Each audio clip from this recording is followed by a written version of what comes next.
Bonjour à tous et bienvenue dans cette nouvelle vidéo. On est de retour devant la Mangatech que j'adore. Pour une vidéo un petit peu différente de d'habitude, j'adore vous faire des avis sur des films récents ou des séries récentes ou des sorties. J'ai bien aimé aussi vous faire le top d'Halloween, j'en ferai peut-être de temps en temps mais ça demande beaucoup de boulot. Mais voilà, j'ai un problème, c'est qu'il y a plein de films que j'adore, du plus profond de mon être, mais qui ne sont pas des sorties récentes et j'ai quand même envie de vous en parler. J'ai donc décidé de commencer une nouvelle série qui s'appellera la Cinémathèque, ma Cinémathèque, où je vous parlerai de films juste que j'aime. Peut-être que c'est des films que vous ne connaîtrez pas, peut-être que c'est des films que vous connaîtrez, peut-être que c'est des films que je vous donnerai envie de voir, on ne sait jamais, ou des films que vous détestez.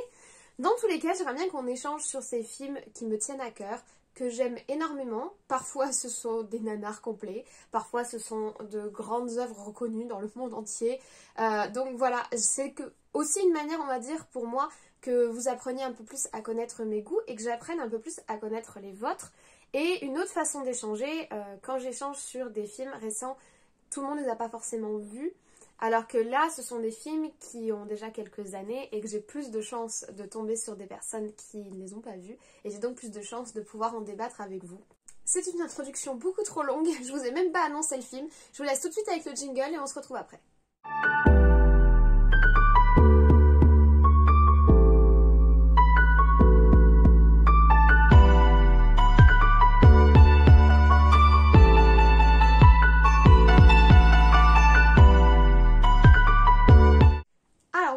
Normalement vu dans le titre, aujourd'hui on va parler de Pacific Rim.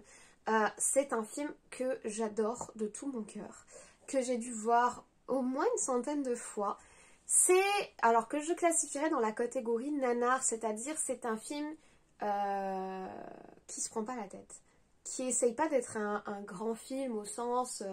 un film reconnu par la Croisette, un film à la réalisation incroyable, un film fin et intelligent. Non, c'est pas le but de Pacific Rim. Pacific Rim, c'est un film bourrin, c'est un film badass, c'est un film de pur plaisir cinématographique au sens où on te balance des effets spéciaux dans le visage toute la journée. Pendant tout ton temps de visionnage, tu te prends des effets spéciaux dans tous les sens, tu te prends des combats dans tous les sens. Mais c'est un film qui est hyper réjouissant.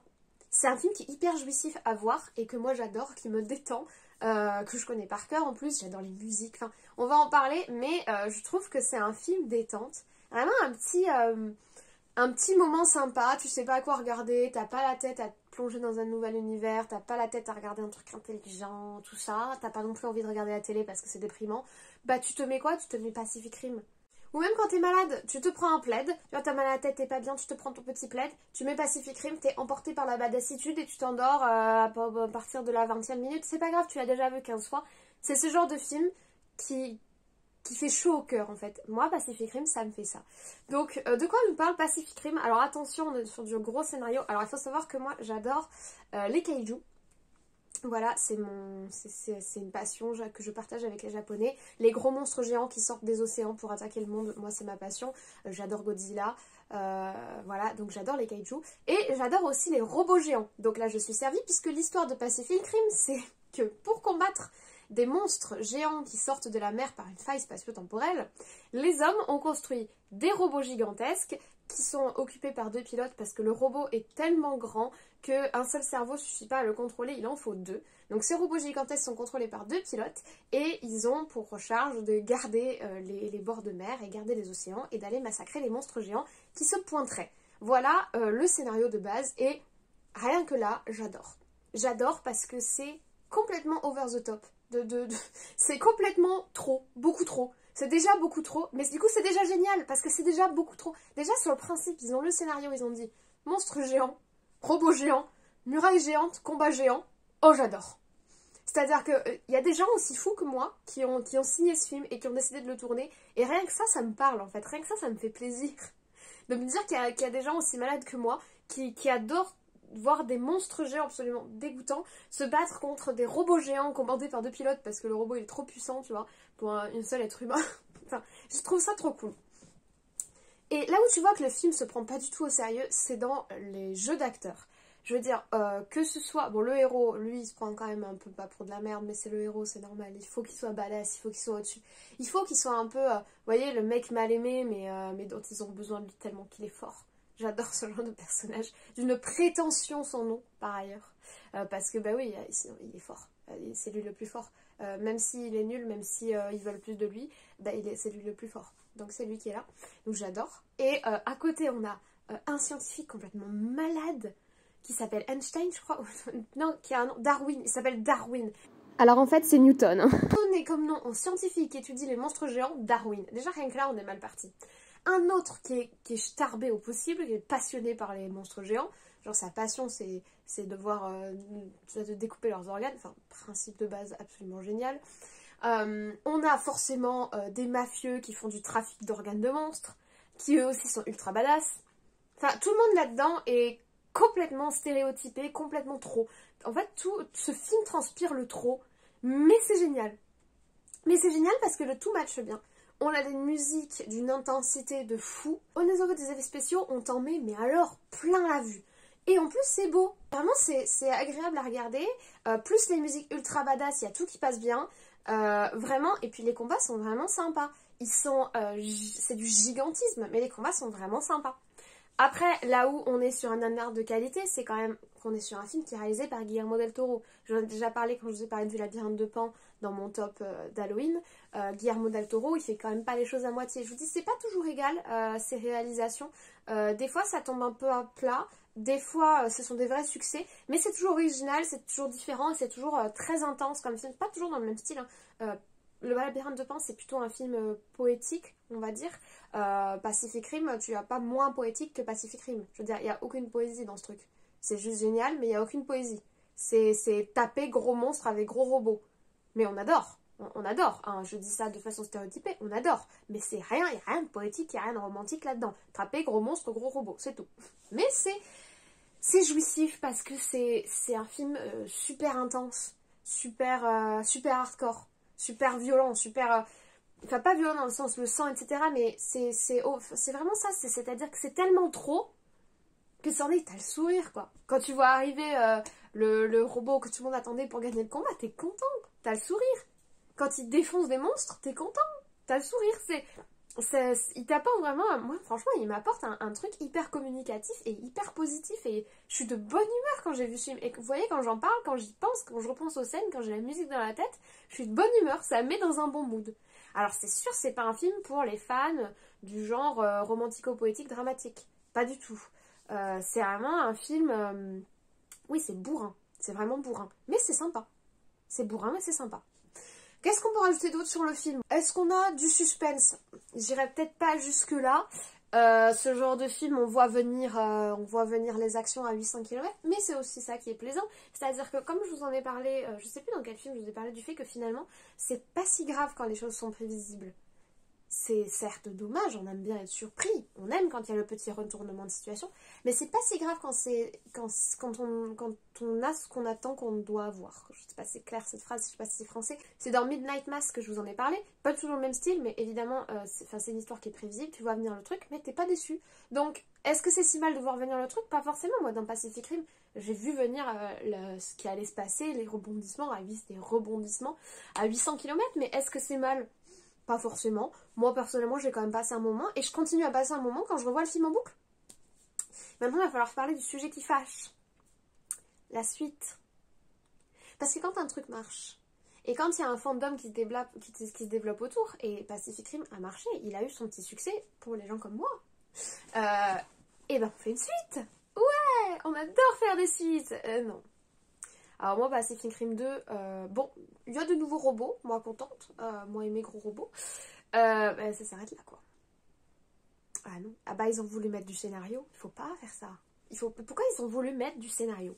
Pourquoi ils ont voulu mettre de l'émotion? Faut pas. C'était très bien comme c'était avant, c'était suffisant. Il y avait juste qu'il fallait un petit peu d'émotion à mettre l'histoire de la petite gamine adoptée. Et puis après, des combats et c'est tout. Là, je sais pas pourquoi ils ont voulu... ils ont perdu ce côté authentique bourrin. Ils ont voulu broder. Ben non, du coup, moi j'ai pas du tout accroché aux deux. En plus, il y a une histoire. Alors, c'est le garçon, c'est l'héritier d'ancien capitaine, mais il veut profiter de la vie. Il veut pas s'engager comme les autres, et il est torturé, et machin. Non. Du bourrin. Il fallait du bourrin. Et d'ailleurs, les combats dans le 2 sont pas si mal. En plus, il y a le petit robot là, bricolé par la fille qui est pas si mal. Mais non. Mais non, non, non. Bah non, ils ont voulu trop en faire un film écrit. Alors que nous, ce qu'on voulait, c'était des combats. Des combats, du badass, de la musique, du badass, de la musique, des combats. Et ils ont voulu rajouter de l'écriture, qui en plus, c'est pas bonne. Donc, quand on sait pas faire, on fait pas. C'est tout. Le Pacific Rim 3 qui avait été évoqué pendant un moment a été démenti par Guillermo del Toro. Par contre, il y a eu une série dans l'univers de Pacific Rim qui est sortie sur Netflix que j'ai regardée. J'ai plutôt bien aimé. Bah, là, du coup, on retourne au kaiju et au gros mecha, donc c'est sous la forme d'un animé dans un style japonais. Les kaiju et les mechas, donc les monstres géants et les robots géants, c'est très empreint de culture japonaise. Je vous l'ai dit au début, c'est un dada des japonais.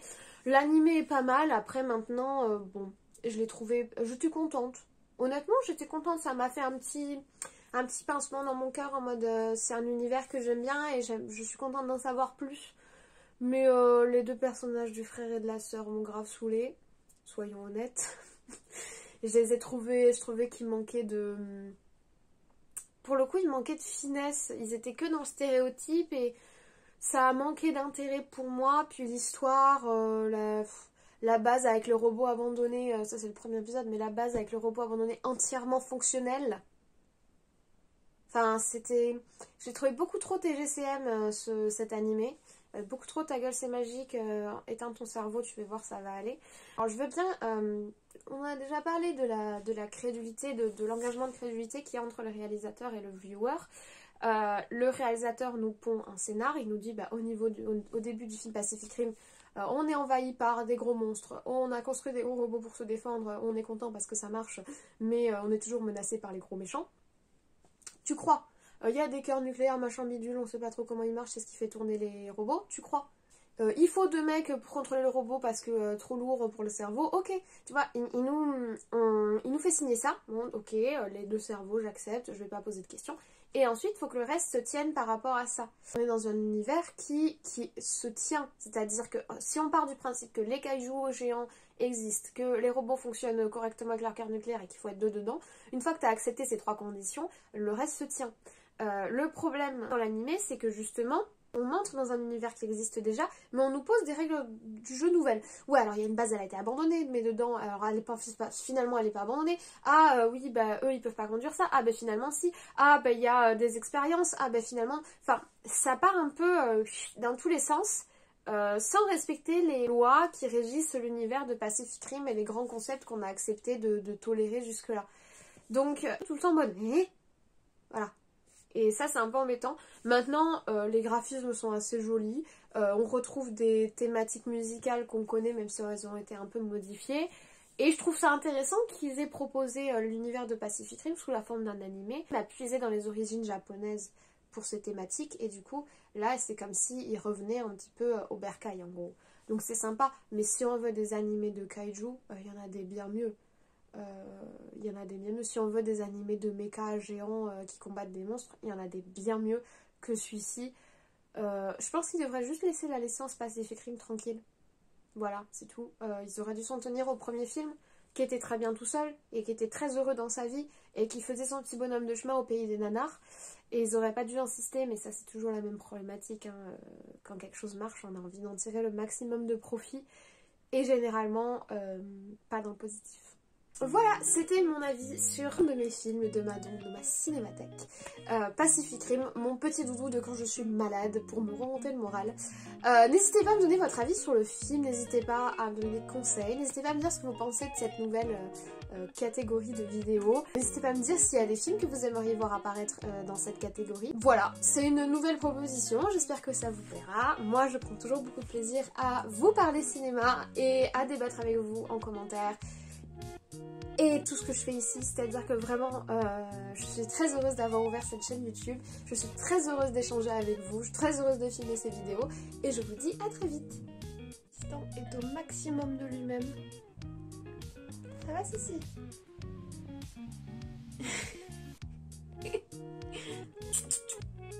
Bah alors...